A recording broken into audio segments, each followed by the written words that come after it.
ADHD அதாவது attention deficit hyperactivity disorder.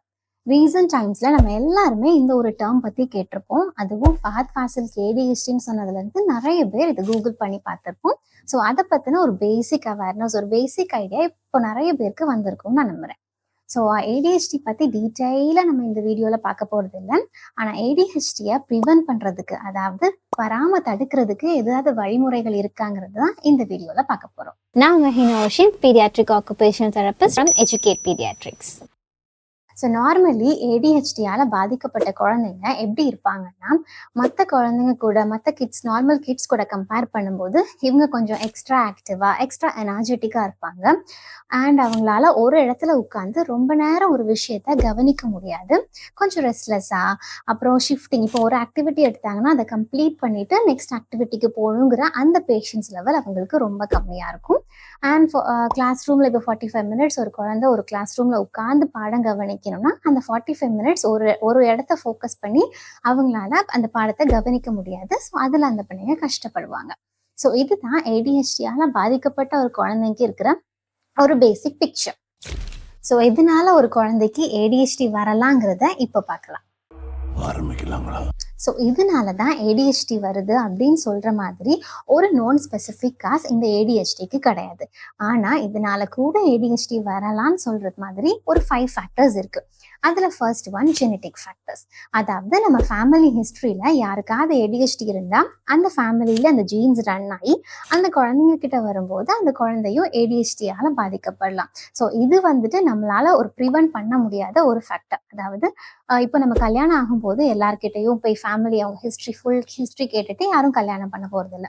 So இந்த ஒரு ஃபேக்டரை நம்மளால் ப்ரிவென்ட் பண்ண முடியாது. ஆனால் ப்ரிவென்ட் பண்ணுற மாதிரி உள்ள ஒரு 4 ஃபேக்டர்ஸ் என்னன்னா, இப்போ ஃபார் எக்ஸாம்பிள் ப்ரெக்னென்ட் மதர்ஸ் வந்துட்டு என்விரான்மெண்டல் டாக்ஸின்ஸ், அதாவது ப்ரெக்னென்ட் மதர்ஸ் அவங்க ப்ரெக்னன்சி டைமில் ஏதாவது ஒரு எக்ஸ்டர்னலாக உள்ள ஒரு டாக்ஸினான சப்ஸ்டன்ஸ்க்கு எக்ஸ்போஸ் ஆகும்போது அது மூலியமாகவும் பிறக்கக்கூடிய குழந்தைங்களுக்கு ADHD வர வாய்ப்பு இருக்கு. ஃபார் எக்ஸாம்பிள் நம்ம வீட்டில் யூஸ் பண்ணுற பெயிண்ட்ஸில் லெட் கண்டென்ட் ஜாஸ்தியாக இருந்தாலோ, இல்லைன்னா நம்ம வீடு இண்டஸ்ட்ரீஸ் பக்கம் இருக்கும்போது அதுலேருந்து வெளிவருகிற டாக்ஸின்ஸை ப்ரெக்னென்ட் மதர்ஸ் இன்ஹேல் பண்ணாலோ அதுவும் பிறக்கக்கூடிய ஒரு குழந்தைக்கு ADHD வர்றதுக்கான ஒரு சின்ன ஃபேக்டராக கூட அமையலாம்.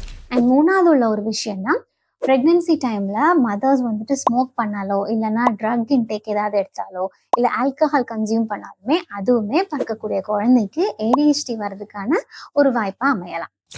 நாலாவது எக்ஸ்ட்ரீம்லி ப்ரீமெச்சுவர் பேபிஸ். அதாவது குறிப்பிட்ட காலத்துக்கு முன்னாடியே, அதுவும் ரொம்ப முன்னாடியே பிறக்கக்கூடிய குழந்தைங்களுக்கும் ADHD வர்றதுக்கான வாய்ப்புகள் நார்மலி ஃபுல் டேர்ம் பேபியை கம்பேர் பண்ணும்போது ஒரு 3 டைம்ஸ் அதிகமாகவே இருக்கு. Fifth one maternal stress. அதாவது ப்ரெக்னன்சி டைமில் ஸ்ட்ரெஸ் ஆகிற மதர்ஸ்க்கு ஏற்படக்கூடிய ஹார்மோனல் இம்பேலன்ஸ்னாலையும் பிறக்கக்கூடிய குழந்தைங்க கிட்ட ஏதாவது பிஹேவியரல் சேஞ்சஸ் வர்றதுக்கு வாய்ப்பு இருக்கு. அண்ட் அடுத்து உள்ள ஒரு இம்பார்ட்டண்ட்டான ஃபேக்டர் தான் ஸ்க்ரீன் டைம். அதாவது இப்போ உள்ள குழந்தைங்க ரொம்ப சின்ன வயசுலேயே மொபைல் ஃபோன்ஸ், டிவிக்கு எக்ஸ்போஸ் பண்ணப்படுறாங்க. ஸோ அவங்க பார்க்கக்கூடிய வீடியோஸ்னாலேயுமே அந்த குழந்தைங்க கிட்ட இருக்கிற பிஹேவியரில் ஒரு மாற்றங்கள் ஏற்படுறதுக்கு நிறைய வாய்ப்பு இருக்கு. சில கண்டிஷன்ஸில் நான் சொன்ன இந்த எந்த ஃபேக்டர்ஸ் இல்லாமலும் அந்த குழந்தைங்களுக்கு ADHD டெவலப் ஆகலாம்.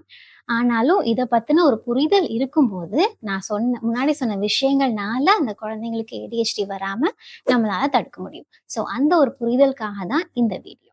எப்போவுமே ஒரு குழந்தையோட பிரெயின் டெவலப்மெண்ட் அந்த குழந்தைங்க கிட்ட இருக்க ஜெனட்டிக் மெட்டீரியல் அண்ட் அவங்கள சுற்றி இருக்க விஷயங்கள்னால தான் அமையும்.